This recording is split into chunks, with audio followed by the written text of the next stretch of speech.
I know despite all of the terrible shit that's happening that justice will win because of two things. One, my time in the Twin Cities, as well as talking to people who are living under occupation both here in the United States as well as abroad, have led me to the conclusion that sooner or later, every single community will rise up when their lives become unbearable. I think a lot of us have been looking around and wondering if there's ever going to be a line, if people will ever rise up, or if we'll just allow all of this terrible shit to happen to us.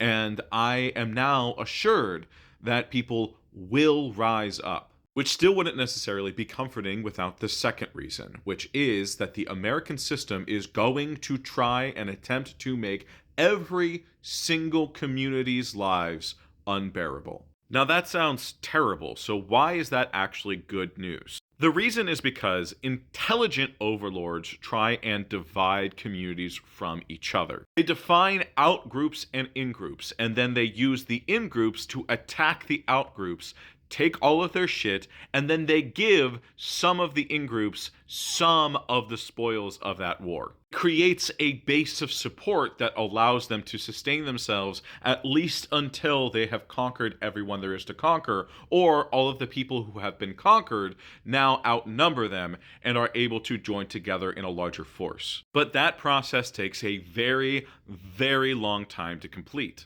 What is a way faster process to complete is when a regime alienates anyone and everyone, taking all of their resources to hoard all of it for a very small select group of people. This means that all communities' quality of life is actually consistently going down, and so they see common cause amongst each other as opposed to their leaders. And that is exactly what we are seeing with the United States' system. Late-stage capitalism incentivizes every rich asshole to try and squeeze a little bit more out of all of the people who work for them and the communities that they ostensibly own and control in order to get a leg up on the other rich asshole to their left. Which means the entire American system is a race to the bottom. We are in an active experiment to see how few people could possibly hold the entire world's wealth. The success of every single one of our leaders is based on the idea that they are going to pursue that goal more relentlessly than any of our other leaders. Which means for them to avoid that outcome, they would have to pivot on their life's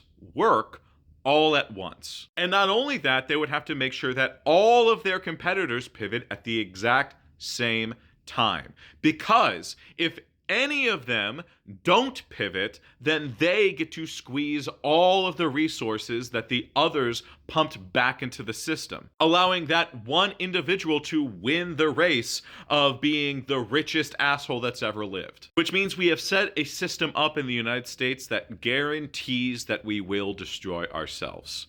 The American government, the American economy will destroy itself. Because as they siphon all of the countries and all of the world's resources into fewer and fewer bank accounts, you and I have less. Our lives continue to get worse so long as this make everything shitty machine keeps running. And like I said in point one, if all of our lives continue to get worse, eventually all of our lives will become unbearable. And when they become unbearable, we will all take action. Now, you may be saying, hey, I think my life is unbearable right here, right now, and I'm not seeing everyone take action. And therein lies the trick. There is the one thing that we can actually manage and control as average citizens. The line that is defined as unbearable is different from person to person and community to community. All of our preset ideologies, all of our different material conditions, all of that defines the line somewhere else from each other. But the thing is, that line is not static. That line can be changed and shifted based on our own interpretations of the world. And interpretations of the world can be changed through convincing people and getting the word out and building community and seeing common cause amongst each other. Because it is in all of our best interest to make sure the line that we consider to be unbearable when it comes to quality of life is pretty fucking high. Because if you wait until everyone's either already dead or in chains living off gruel at their workhouse, then you have already suffered way more than any of us needed to. Because either way, this ends when the people of the world start to recognize that this system is not going to work for them, and they cast the system off. We can either choose to hit that point while our lives are still relatively intact and face all of the repercussions that are to come, or we can go through years and years, possibly generations of suffering